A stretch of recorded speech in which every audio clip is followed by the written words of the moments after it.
Hello there, friends. It's Ashley here from the Loopy Lamb and theloopylamb.com, and thanks so much for stopping by the channel. Get ready to unleash your inner monster maker, because today I'm reviewing Crochet Monsters by Megan Lapp, a book packed with delightful mix and match patterns that spark your creativity. From unique features to skill level insights, I'll cover everything you need to know before diving into this monster-filled world. So stick around to see if this Amigurumi pattern book deserves a spot in your crochet library.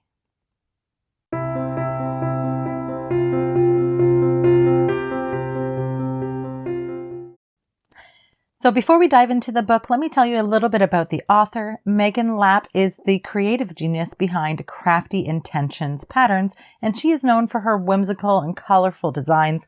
Crochet Monsters is her third pattern book, and this follows Crochet Imkins and Crochet Creatures.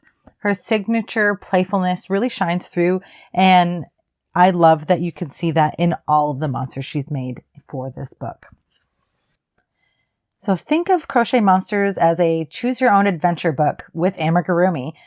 There's about 45 different body variations and tons of monster parts to customize. The options are really endless. You can mix and match everything from bodies and eyes and mouths and limbs, tails, and there's even fun extras like back scales, claws, and eyebrows. With so many options, you can truly customize your crochet monster to your heart's content.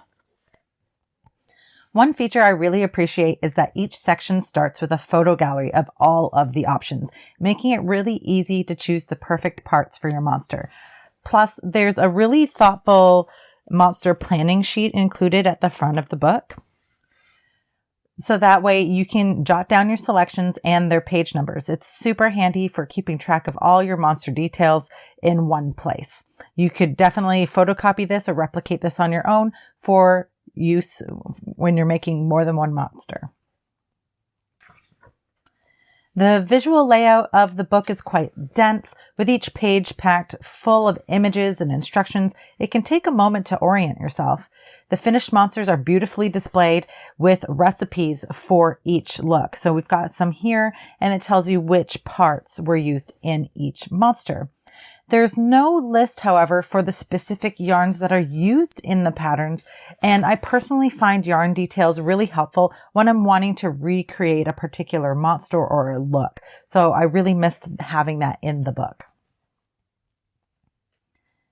Crochet Monsters uses US crochet terminology, and there is not a conversion chart for UK terms. So if you're a UK crocheter, you'll need to do a bit of extra research or note the differences somewhere in the book for yourself.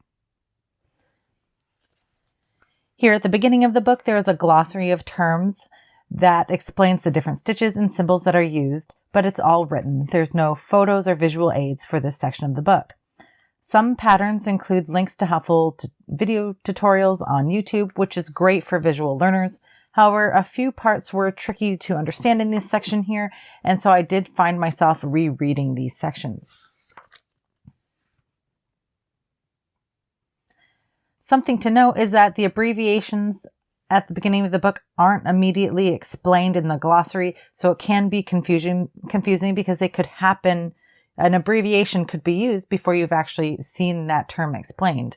So make sure that you're taking a look at that, and you might find yourself flipping back and forth to figure out what they mean.